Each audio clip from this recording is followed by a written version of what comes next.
What happens when you're a young Muslim woman defying expectations and breaking barriers in tech? For Aazain Jan, it started with pure curiosity, a love for learning, and resilience against being labeled just a nerd. But her journey wasn't easy.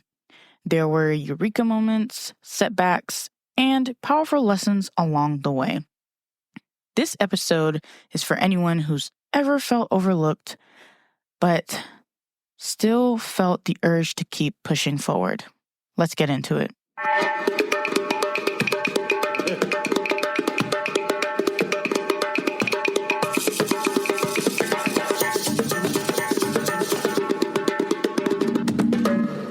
Salam everyone, and welcome to Muslimas in Motion, Professional Pursuits.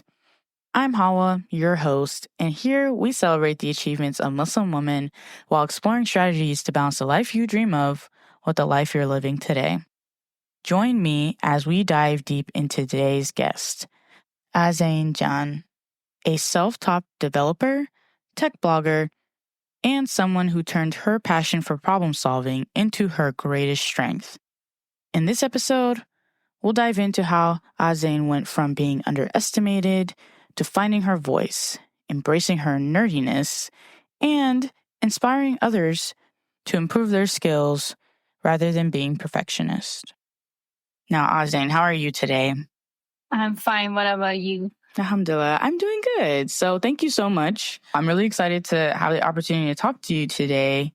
I think, this interview, inshallah, will be something very valuable to a lot of people. Hopefully, I'm always open to learning things. So hopefully I can also learn something from this as well, inshallah. All right. So are you ready? Yes. Okay, alhamdulillah. So who is Aazain beyond the lines of code? So I have to ask the question. This is the opening question. So there's a desert island and you need to bring 3 things with you. This can be like tech related or non-tech related. What are you bringing with you? 3 items only, and I'm like on a desert island. Okay. Mm-hmm. The first thing I will bring with me would be like a book to keep me company. Mm-hmm. I don't think it would be one book. I think I would choose a lot of books. Like I have to take 3 things, but no. I would take one book. I would definitely take one book. I don't think an island has internet connection or any electricity. So I don't think tech would really work. So I would take, I don't even have a pet, or I would have taken that. What got you into this field of software engineering? So basically, I come from Quetta, and Quetta is a city in Pakistan, and over here it's a city where girls aren't given that opportunities. Like the opportunities for girls in tech is very scarce. Mm-hmm. So it's really hard for girls to pursue any type of education, let alone go into the careers of tech or tech related fields. So growing up, I watched my father embark on a very extraordinary journey, one filled with struggles, and that ultimately ended up with huge success. So despite not being really educated or stuff and facing countless obstacles, he managed to secure a PhD in the UK. So he got a PhD scholarship in the UK, in Glasgow University particularly. Mm-hmm. So when he completed his PhD was CS related topic. So it was on cloud computing something. So that alone, that milestone, that changed the course of our lives completely. So it was like a major turn off, like the climax of all of our lives. So, and his determination taught me that education isn't just a tool, it's a lifeline to a brighter future. And like seeing him persevere against the odds ignited this spark inside me that I wanted to do the same.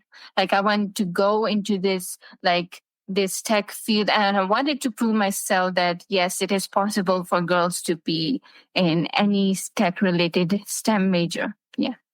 Wow, mashallah. That's actually really inspiring, especially, considering the fact that to me, right, whenever I hear stories like this, it makes me think because, so many people, it's always easier to do the thing of least resistance, right? We all have choices, You can just sit and say, you know what? I'm not lucky. I don't have the resources. I don't, this is not quote unquote meant for me, right? But just hearing that shows that like you can make a choice. Either you can just sit there and accept life happening to you, or you can make a difference, you just using the tools that you have, right? You could have just been like, you know what, it's fine. I would just find a simple job and it is what it is. But the fact is, like, he chose not to do that. So I can see why, mashallah, or see how you get like that determination and that urge to make a change when you see it so close to home. Alhamdulillah.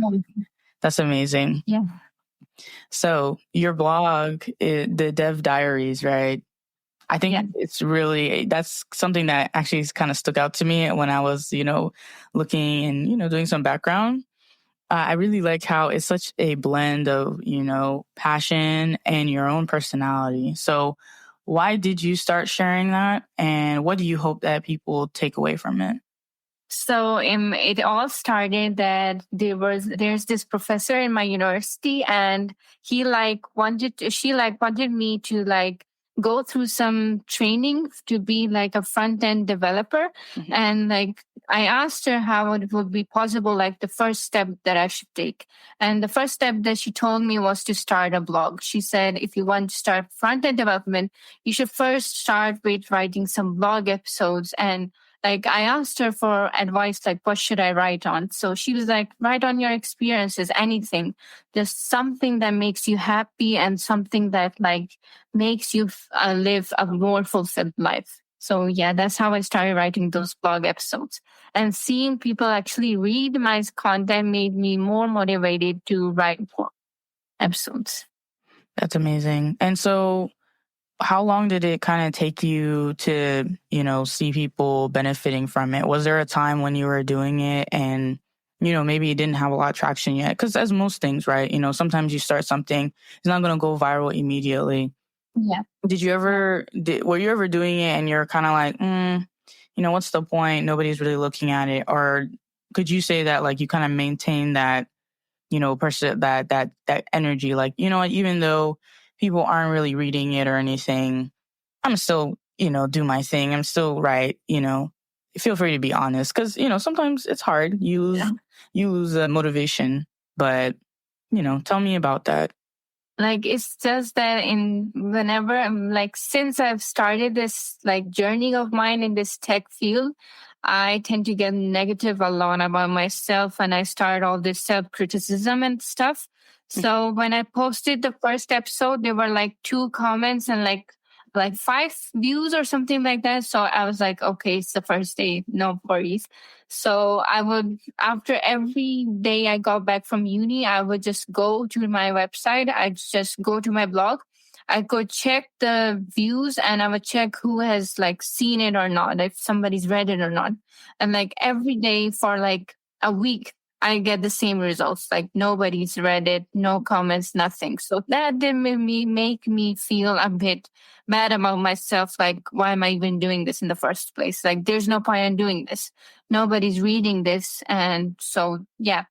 Then after that, after posting 2 or more episodes, I started to like believe in myself. And I was like, maybe I'm doing this for myself. So like, maybe I should give it a go. Maybe people will try reading these. Like if I come up with more creative topics or more relatable topics, people will try reading these or like have fun reading these. Mm-hmm. So when I posted the episode of the stereotypes, like beyond the stereotypes, so that particular episode got a lot of views. Mm-hmm. And like people at my university were actually talking about it. So that made me really happy. And I was like, oh my gosh, it paid off.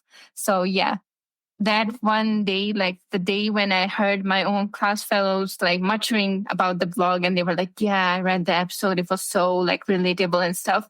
So that just motivated me to keep on writing.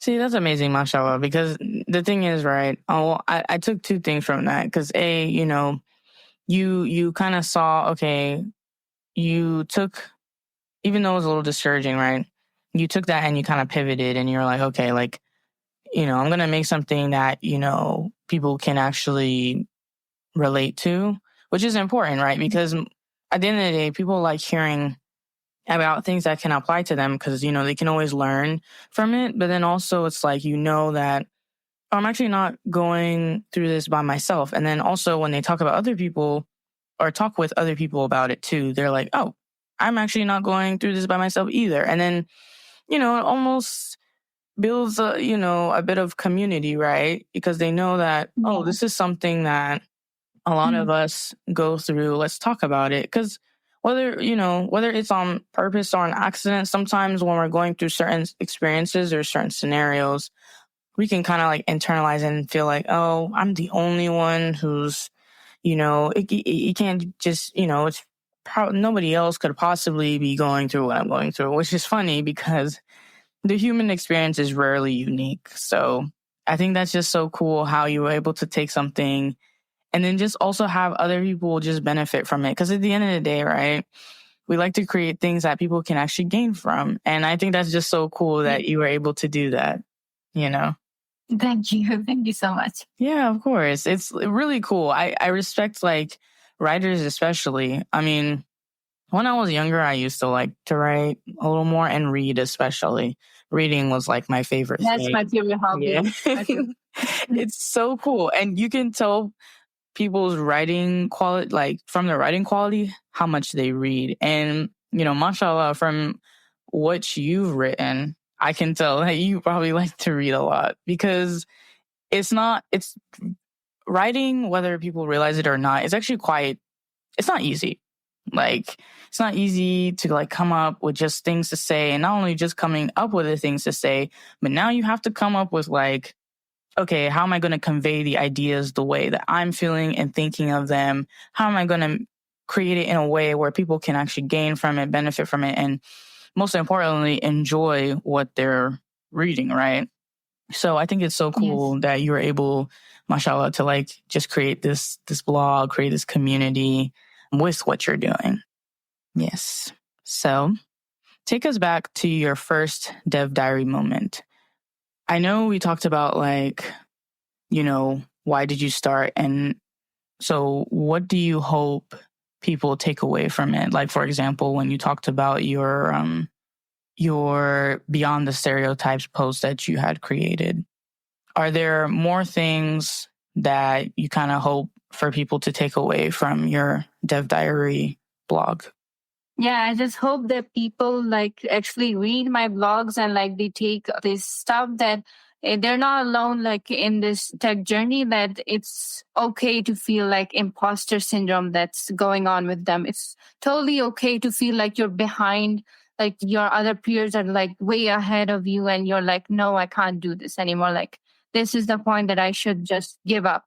So I just want people to be more motivated, and I just want them to realize that it is possible for them to like not give up and just achieve their dreams if they've just put their focus to it. Mm-hmm. So yeah, that's my main thing, that I want to motivate people. Yeah.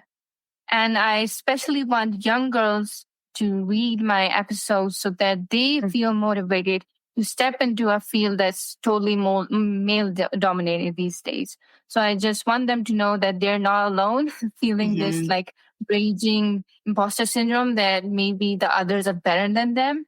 Yeah. So, yeah. That's really important because at the end of the day, like while there are a lot more females, alhamdulillah, in this whole like tech, STEM, software engineering space, there's still not nearly enough, right? So I think there's never a shortage of like representation. In fact, I think it's a powerful thing to be able to stand there and be like, I'm going to share my story, and I want to be a voice for people, and I want to be able to show them that it is possible. So I really respect that. So as I was reading your blog, there is one episode where you talked about the ZAMP and the missing form.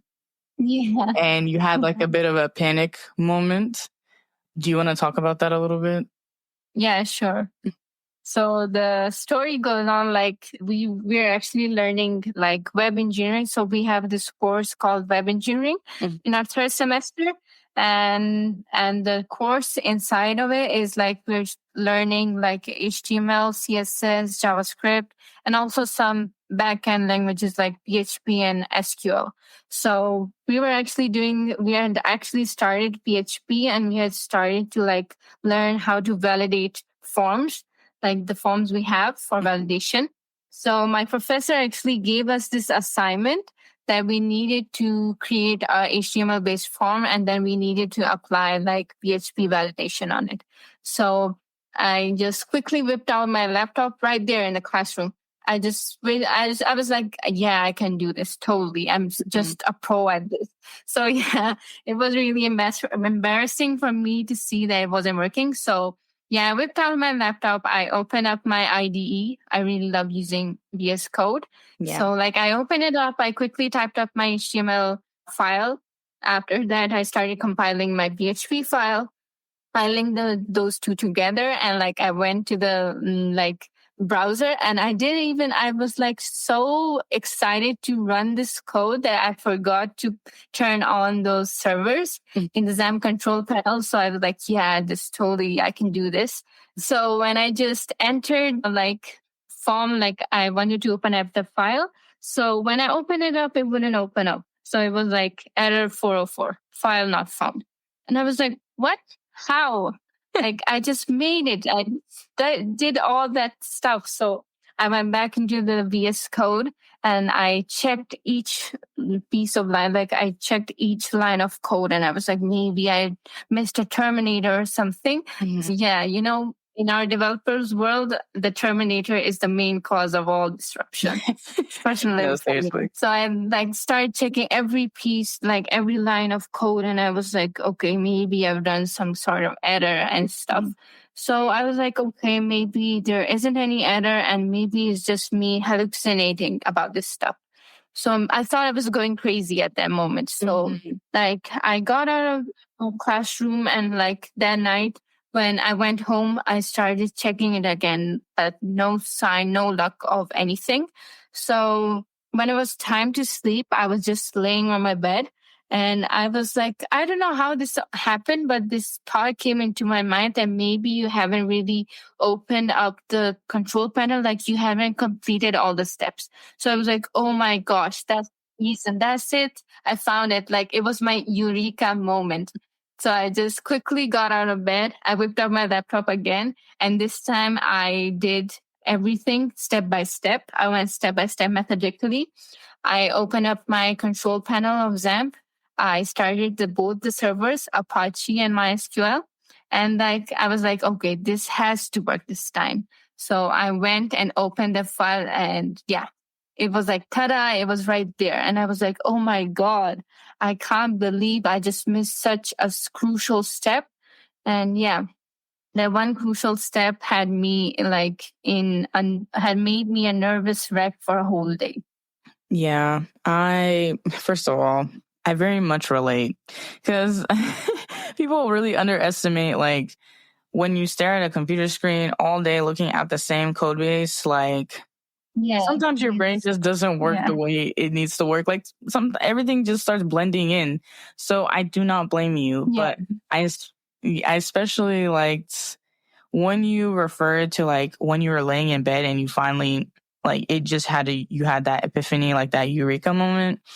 It made me think, because my father also is a software engineer, and so one of the tips he always gives me, like when I would be like stuck or very frustrated in something, he's like, whenever he's stuck or frustrated, he said he always like goes and takes a walk or takes a nap. And those two things, no matter what, if he just like leaves it alone, it's our brain does this thing where, even we're not consciously thinking about it, it's still working on it, even if it's not at the forefront, right? So then randomly, you'll just be like, for me, I'll just be eating, or like you said, I'm about to go to sleep, or even taking a walk. And then all of a sudden I'm like, why, how did I not think of this before, Yeah, totally. So I totally understand that. And listen, there's just so many times that this has happened at this point. I just consider it part of the process. Even my boss, he's like, part of our job isn't just like the code we write. it's also like all the thinking we have to do in the meantime. All of that counts as work, because it's knowledge-based work is different in the sense where like, yes, you're working when you're like at the computer sitting and typing. This is true. Or making, process flow diagrams. This is a thing. But also because of these background processes that our brain does, it's still doing the work even if we're not there. And that's why a lot of us are mentally drained like all the time, because our brain is just constantly thinking of all these complicated things like in the background. It's so interesting. But yeah, so let's see. I saw that you use Pinterest as a coding motivation hack.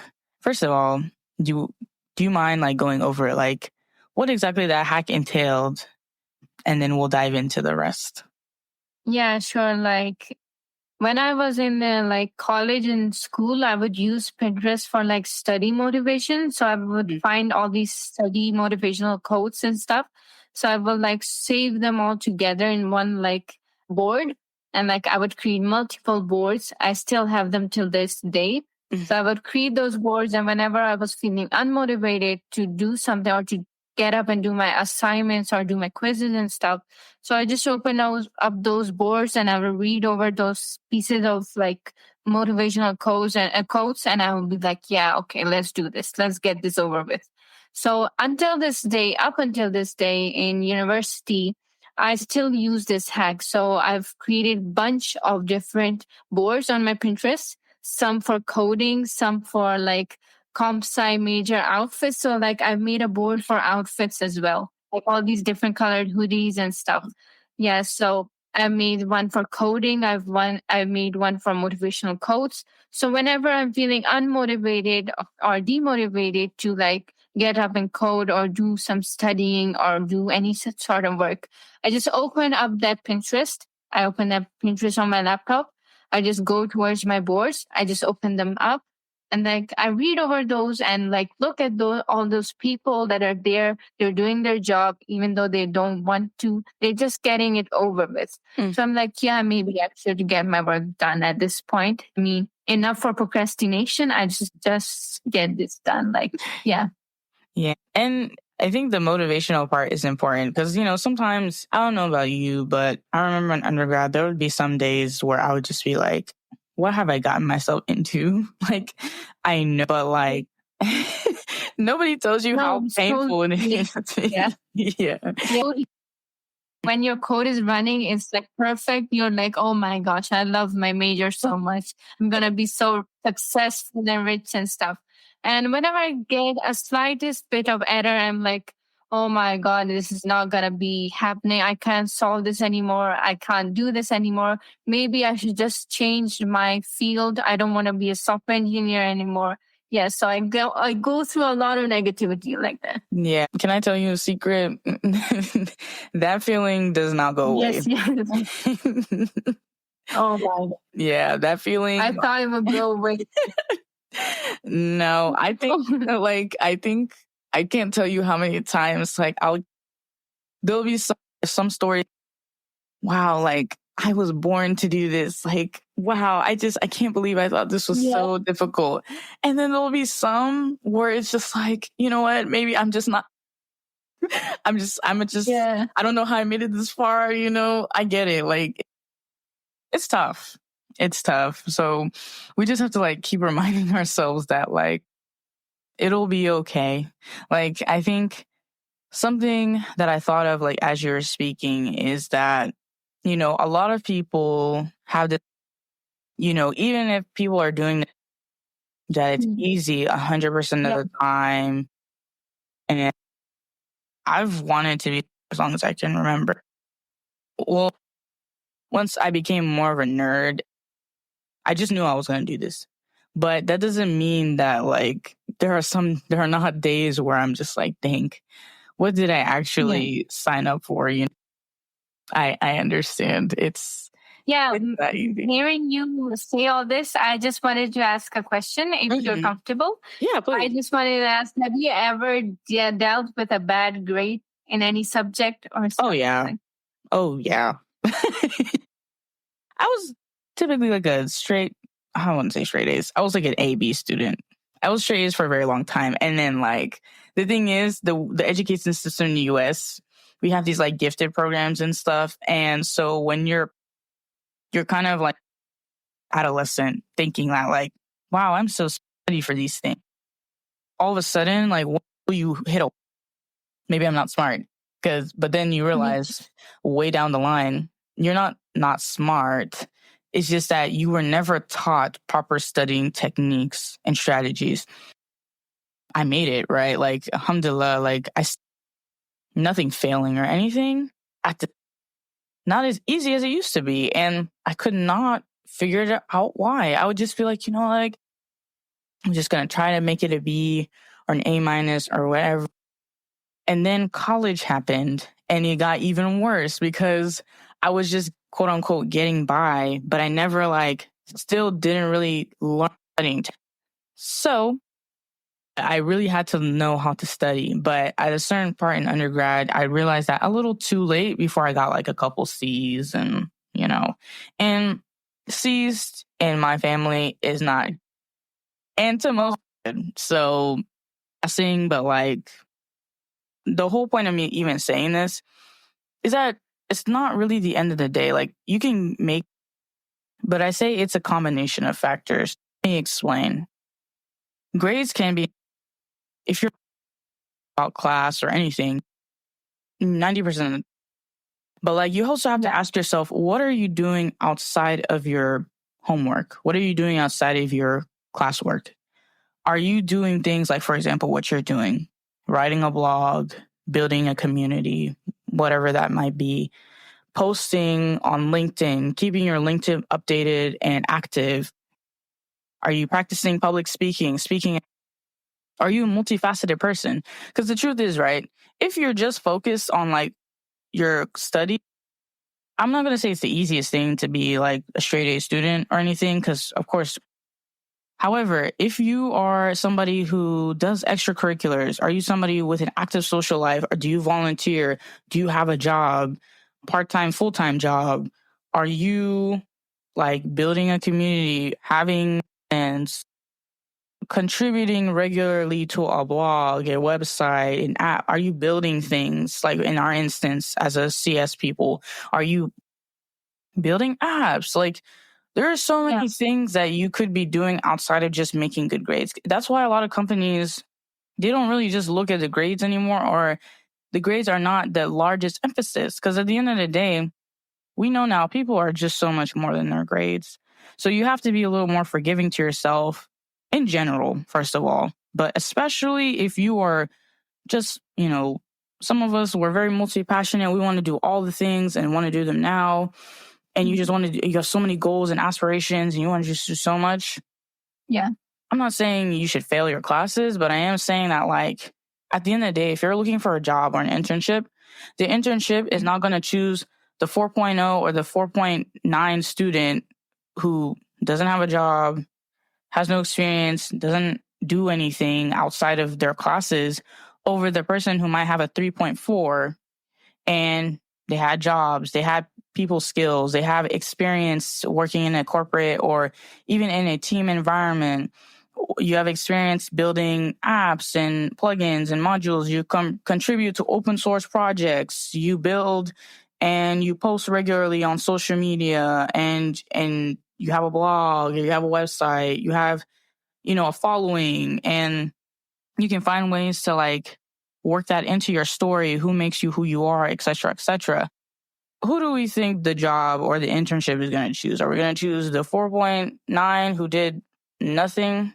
Or are we going to choose the 3.4 who have?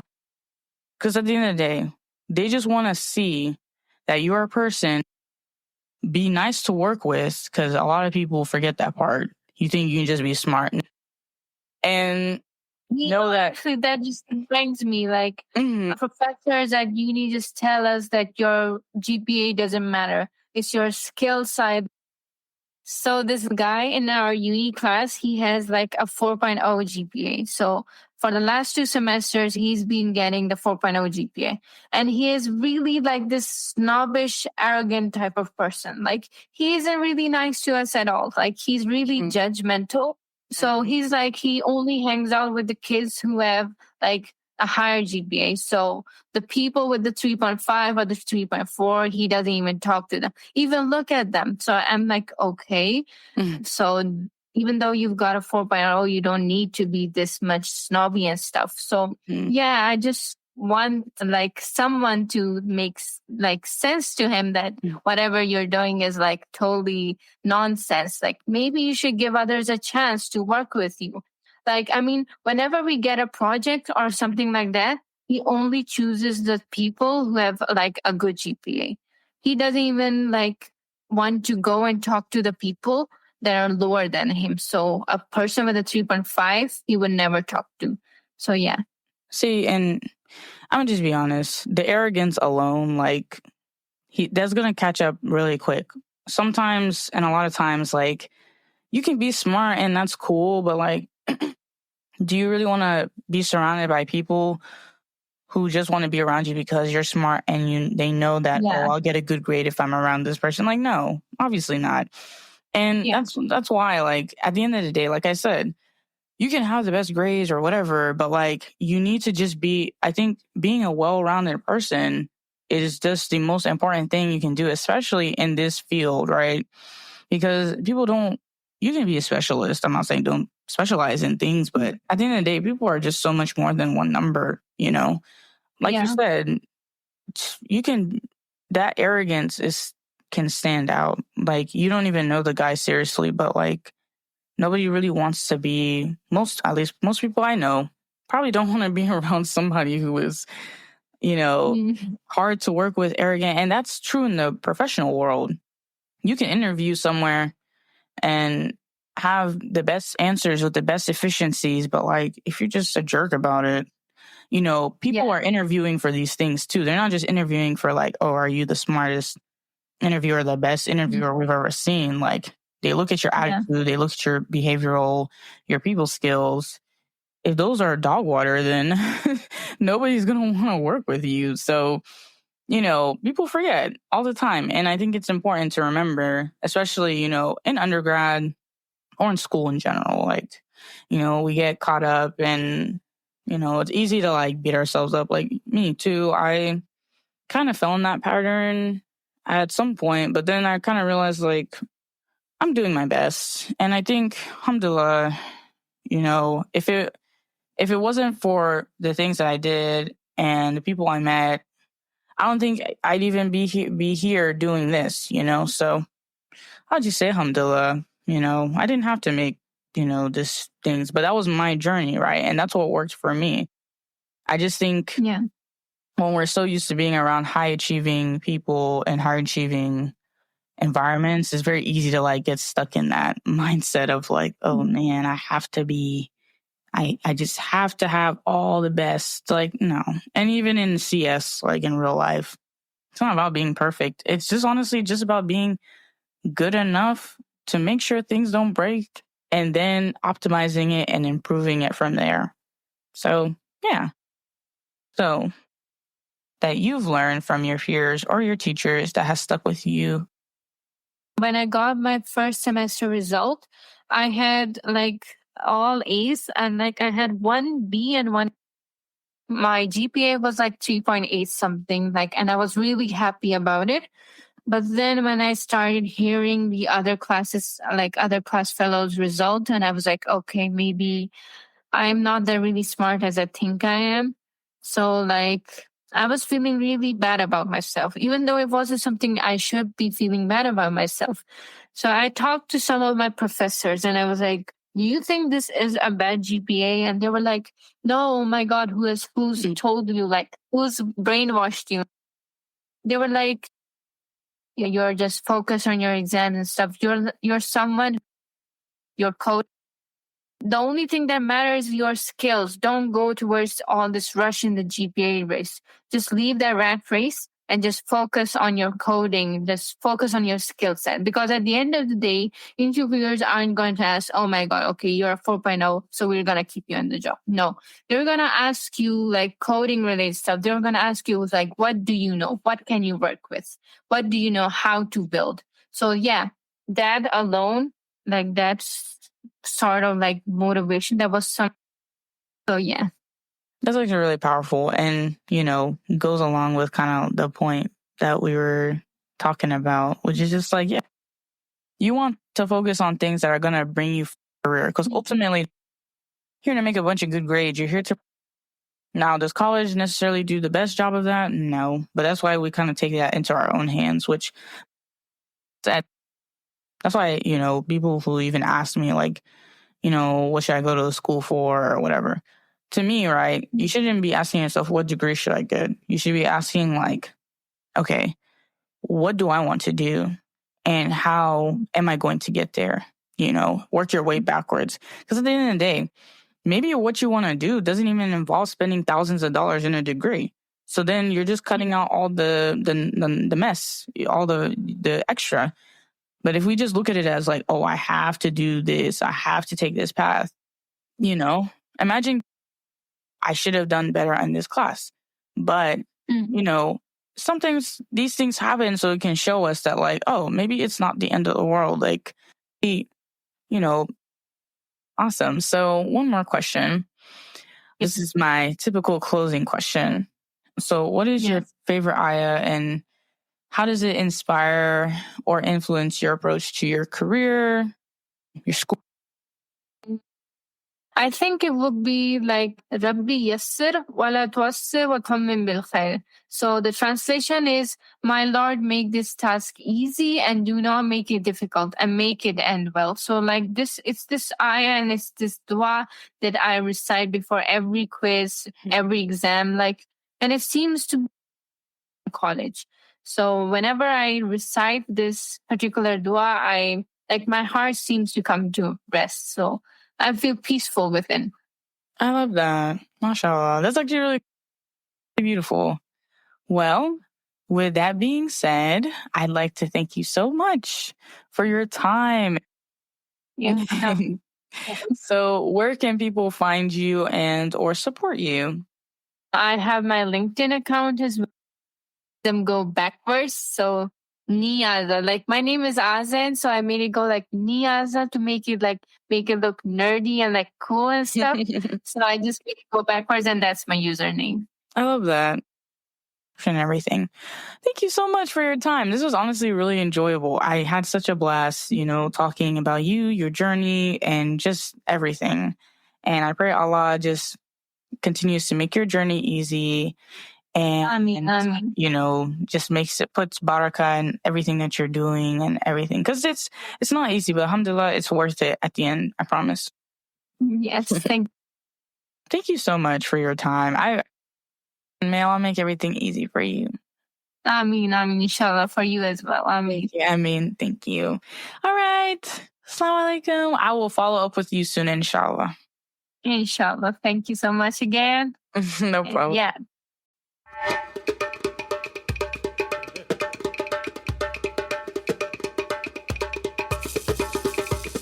Thank you for tuning in to this episode of Muslimas in Motion. We hope you enjoyed it and found it valuable. If you did, please consider subscribing on your favorite podcast platform and leaving us a review. It really helps others find the show. Don't forget to visit our website at hmsdev.co/MIM for more content, updates, and resources. You can also follow us on Instagram to stay connected. If you would like a direct line to the pod, perhaps leave a comment or share some career advice, feel free to leave us some fan mail and join the conversation. We may share your note in the next episodes.